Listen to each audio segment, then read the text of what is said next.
Ассалаумағалейкум, мен көріп отқан 5-6 көрерменім сіздерге арнап бір кішкентай видео түсіріп жатырмын. 1 минуттық. Мына аяқ киім қоңыр свет негізі. Табан быт-шыт болған, мен табан салдым. Кеше жұмыс арасында уақыт болмай не қыламадым да. Табан салған түсіре алмай қалдым. Табан салдым. Қоңыр свет бояп жүре алмаймын дейді. Қараға бояп бер дейді. Сонымен қараға бояп тастадым. Мынандай болып шықты. Қараңыздар. Не, сол табан салып қойдым. Қап-қара әп-әдемі болды. Қарасымен дұрыс па, не, қоңыр дұрыс па, сіздерден бір комментарияға бір жаза кетіңіздер. Маған сол қызық болып тұр. Көп кісілер айтып отыр да, қоңырды күнде бояп жүре алмайсың, қара аяқ киімдерім көп, соның үшін қарамен кремдеп кете берем, боя алмай қалып қалады дейді. Мен кішкене сыпырып едім, өзі жалтырап тұр негізі. Соны мынандай қара қылып қойдым. Өз ойларыңызды жаза кетіңіздер. Сосын парақшаға жазылуды ұмытпаңыздар. Сіздердің комментарияларыңыз, лайктарыңыз маған ауадай қажет. Сіздер қолдасаңыздар, біз біраз жерге барамыз ғой. Рахмет, лайк басып жатқандарыңызға. Бір бауырымыз, ағамыз осы аяқ киімді алып кепті. Кішкене бес светный креммен крем десең, не қылсаң, не қылып қала береді дейді. Мына шөректерге тиіп, кішкене мына жерде кір болып кеткен, қара сияқты болып ше, кремге. Соны бірақ қараға бояп тастасақ деп жатыр да. Болды дедім, қараға боядым, жалтыратып шығарып қойдым. Мынандай көк жерлердің бәрін жоғалтып. Қап-қара болып шықты. Кәдімгі қара аяқ киім қойдым, мынада көк. Жалтыратып осындай жасап қойдым.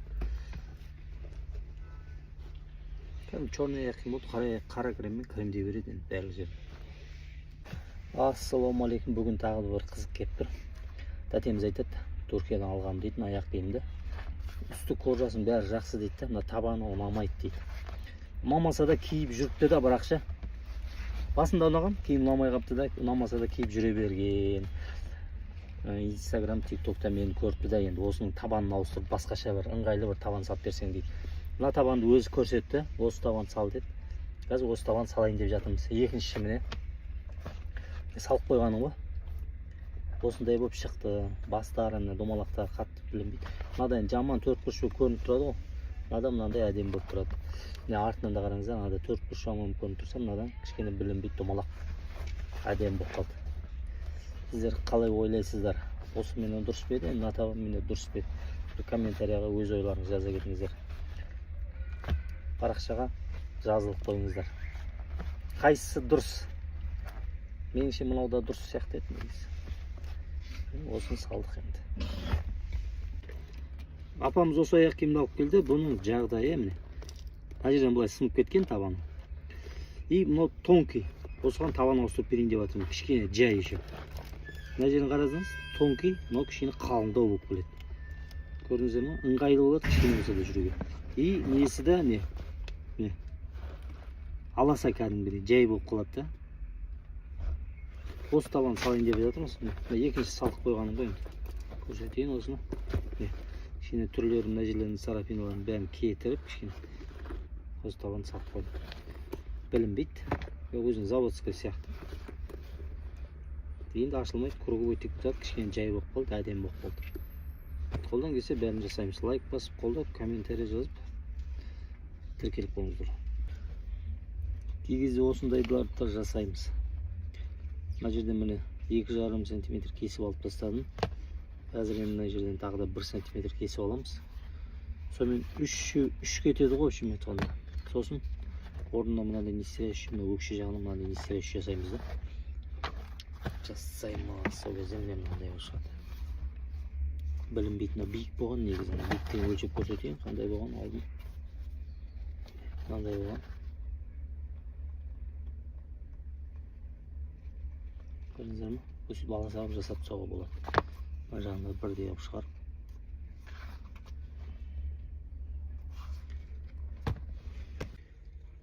Бір аяқ киімді алып кепті, осылай жертеуі қапты. Қазір осыны жасайтын боламыз. Осылайына замас етіп құятын клей бар, міне кішкене бітір-бітір болып тұр ма? Енді осыны қазір жақсылап, осындай наждак бумагымен шлифовать етеміз қазір. Міне кішкене шлифовать етіп жатырмын, мынандай апшы.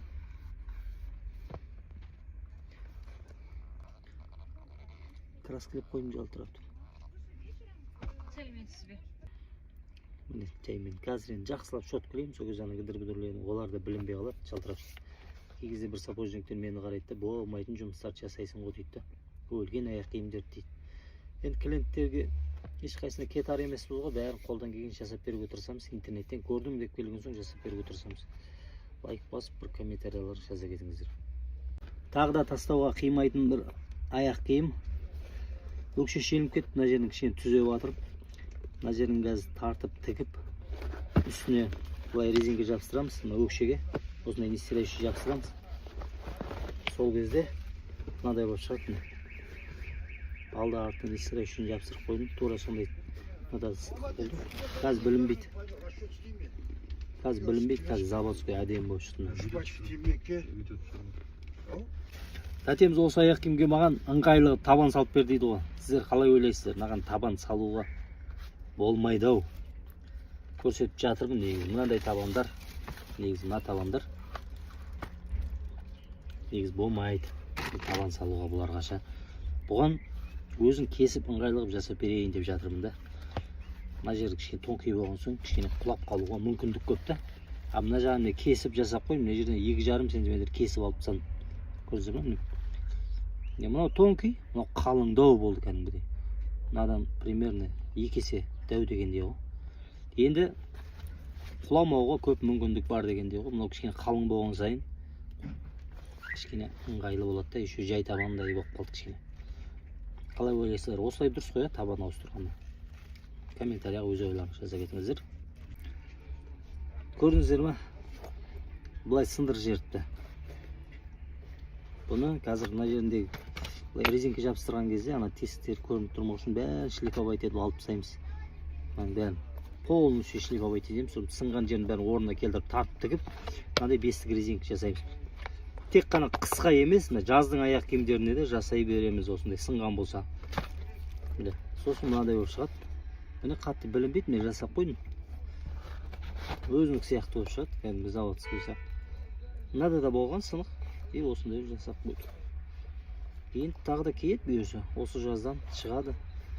Келесі жазда киіп алмаса. Кожа ғой таза. Тастауға қимайтын аяқ киімдер ғой. Қазір аяқ киім тастай беретін болсаң да аяқ киім қымбат қазір. Бір аяқ киімнің, мына аяқ киімдердің 25-тен жоғары тұрады шығар. 30, 40, 50-ге дейін кетіп қалады. Лайк басып қойыңыздар. Тәтеміз TikTok-тан көрдім дейді. Өлген аяқ киім бәрін жасап атсың ғой дейді. Нанен бірнеке қылып бер дейді. Шаруасы кішкене бітіңкіріп кеткен, енді осыны жасап бер дейді. Мынаның бәрі енді быт шығып кеткен, ана жерлерін қараңыздар. Ана жерлерін қараңыздар. Жер тепкен, неған. Осыны жасайын деп отырмыз. Қалай шыққан көргілеріңіз келсе, до конца қараңыздар. Бір лайк басып кетіңіздер қате. Табан салдым. Енді негізі мынау қоңыр ма сондай болған негізі. Тұр енді кішкене шаршап кеткен соң өзінің светін жоғалтып алған. Өз-өзін жоғалтып алған ғой былай қарағанда. Кішкене қатты қинап жіберген ғой енді. Табан салдым. Екіншісі қараға бояп, мынандай шығарып қойдым. Екіншісі ғой. Кішкене енді как заводской болмаса да, бірақ енді кішкене түрі бері қараттық қой. Міне, жалтырап шықты осы табанмен. Қап-қара болып, мощный, сочный, восточный болып шықты. Иесі көреді, күші жаман комментарий жазбаңыздар. Ыңғайы келсе, жақсы комментарий жазып кетіңіздер. Лайк басып қолдап, осы парақшама тіркеліп қойыңыздар. Историяларыңызға ала кетіңіздер. 100 мың подписчикке аз қалдық, 100 мыңға толтырып саяқ.